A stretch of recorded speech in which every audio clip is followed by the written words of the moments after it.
తిరుపతి జిల్లా ఓబులవారిపల్లి మండలం వైకోటలో యువకుడిపై ఎలుగుబంటి దాడి.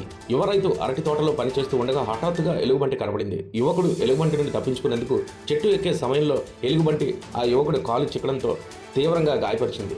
భయపడి కేకలు వేస్తూ పరుగులు తీసి ప్రాణం కాపాడుకున్న యువకుడు. దీనికి ముందు రోజు గ్రామ శివారులో ఉన్న ఆవుల మందపై ఎలుగుబంటి పడి ఒక ఆవును తీవ్రంగా గాయపరిచింది. రిపీట్ గత సంవత్సరం శివరాత్రి ముందు రోజు కూడా భక్తులు అడవిలోకి వెళ్తుండగా ఏనుగులు దాడి చేసి 5గురిని చంపిన విషయం విదితమే.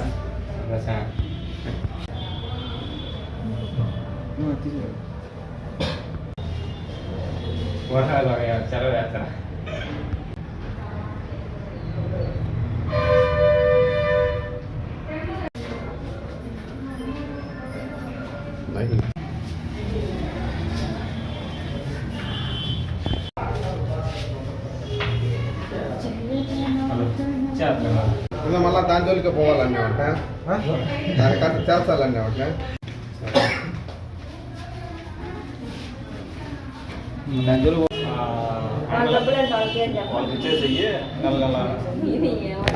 ఏం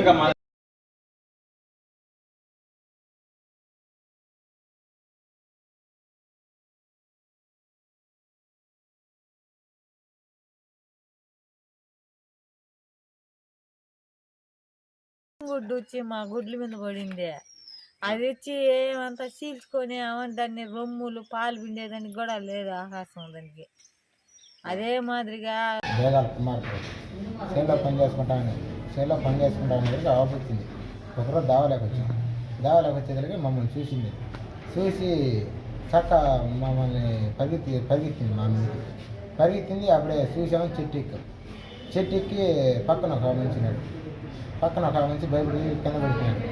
నేను చెట్టు ఎక్కాను, కాలు కింద దారికి కింద పెరికేసింది. కింద పెరికి కొరికింది, అరిచింది. మళ్ళీ చెట్టు ఎక్కితేనే మళ్ళీ కింద పెరికేసి ఆడ బుద్ధిపెట్టి ఆడ ఖర్చేసి మళ్ళీ పక్కకు వ్యవసాయం పని చేసుకుంటాను. ఎదురుండి వచ్చింది, అది దాడి చేసి నేను చెట్టు ఎక్కాను. చెట్టు ఎక్కి మళ్ళీ కింద పెరికి ఖర్చింది.